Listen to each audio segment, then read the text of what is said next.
একটানা তৃতীয়বার প্রধানমন্ত্রী হিসেবে শপথ নেওয়ার পর আজ ছিল নরেন্দ্র মোদীজির মন কি বাতের প্রথম অনুষ্ঠান। আর এই উপলক্ষে 14 বাধারঘাট মণ্ডলের 33 নং বুথে এক অনুষ্ঠানের আয়োজন করা হয়েছিল। এই অনুষ্ঠানে উপস্থিত থেকে কার্যকর্তা ও সমর্থকদের সহিত প্রধানমন্ত্রীর মন কি বাত শুনলেন মুখ্যমন্ত্রী প্রফেসর ডাক্তার মানিক সাহা ও প্রদেশ সভাপতি রাজীব ভট্টাচার্য। কেন্দ্রে তৃতীয়বারের মতো ক্ষমতা দখল করার পর আজ ছিল প্রধানমন্ত্রী নরেন্দ্র মোদীজির মন কি বাতের প্রথম এপিসোড।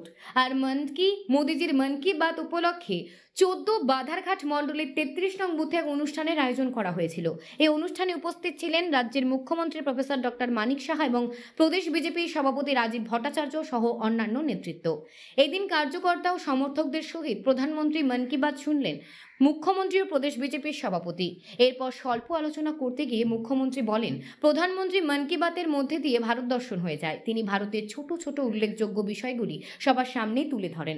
পাশাপাশি লোকাল ফর ভোকালে গুরুত্ব দেওয়ার জন্য তিনি সবসময়ই বলেন। গতকাল টি-20 বিশ্বকাপে ভারত আবার চ্যাম্পিয়ন হয়েছে এবং আগে অলিম্পিকে মেডেল পেত না ভারতের খেলোয়াড়রা।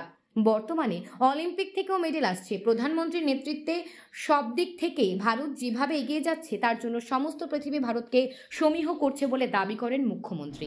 সারা ভারতবর্ষের বিভিন্ন যাদের কথাবার্তা, তাদের মনের কথা, বিভিন্ন জায়গার বিভিন্ন অদ্ভুত অদ্ভুত যে বিষয়, সেগুলো ওনার মাধ্যমে আমরা কিন্তু জানতে পারি। অর্থাৎ সারা ভারতবর্ষকে এক সূত্রে যে বাধা, সেটা আজকে এই কাজটা আজকে প্রধানমন্ত্রী 111তম ওনার যে এপিসোড সেটা উনি করে যাচ্ছেন।